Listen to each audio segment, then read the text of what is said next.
Falar agora de um assunto que infelizmente costuma ser motivo de conflito entre muitas famílias. Imagine só a situação. O casamento não vai bem, o casal vive discutindo e decide se separar. No meio de tudo isso, tem uma criança ou várias.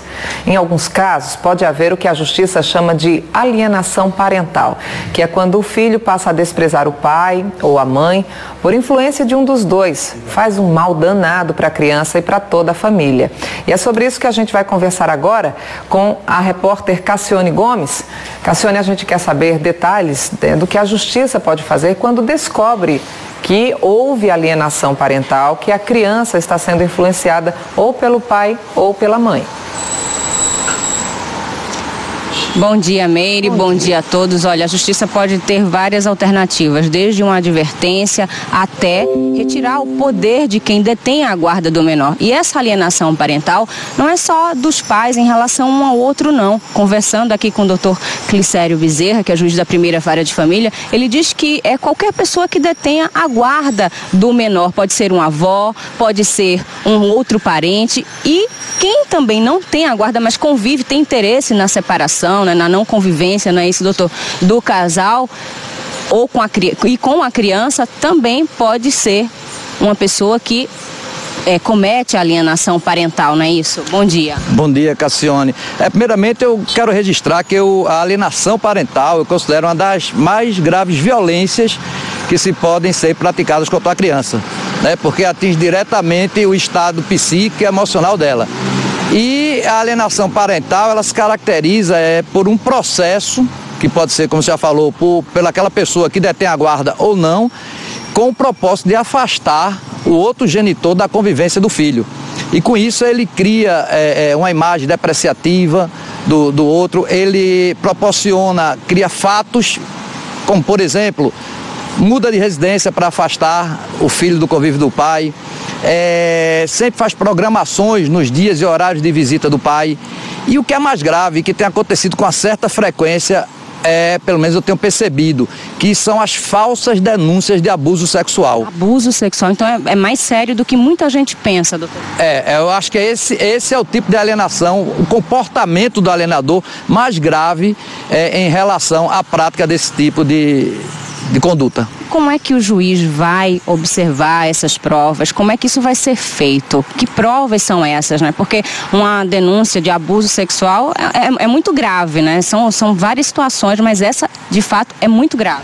Nós já evoluímos um pouco. Temos a vara de crimes contra a criança, lá temos o depoimento acolhedor, são profissionais, assistentes sociais e psicólogos, numa sala reservada, sendo observados por todos e que lá eles têm um trabalho com a criança para tentar extrair dela o que pode ter ocorrido, se de fato ocorreu entre ela e aquela pessoa que está sendo acusada da prática do abuso.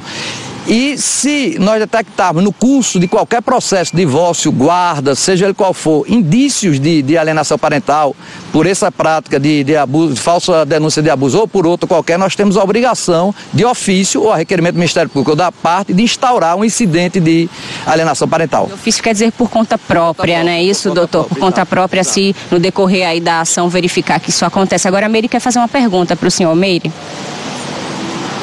Queria saber do senhor o seguinte, se tem um pai ou uma mãe sofrendo com esse tipo de problema em casa, o que é que ele faz de início? Ele procura o juiz, um promotor, ele procura um advogado, ele vai para a delegacia? Qual é a primeira coisa que ele tem que fazer para iniciar nesse processo? Ela quer saber se um pai ou uma mãe verifica essa situação em casa, está sofrendo com isso, o que é que faz? Procura um juiz, um promotor, um advogado, um defensor público, conselho tutelar, o que é que faz? Bom dia, Meire.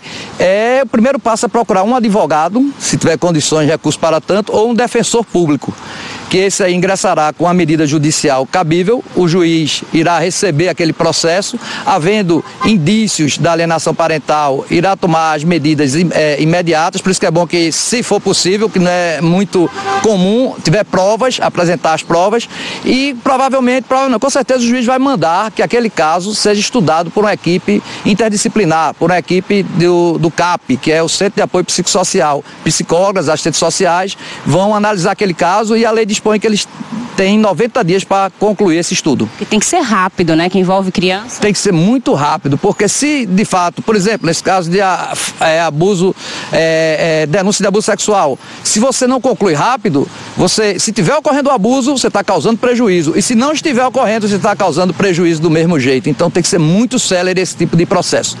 Muito sofrimento, né, para criança, para adolescente. Aí os pais têm que pensar, ter maturidade suficiente para terminar a relação e não prejudicar os filhos, né, doutor Meire?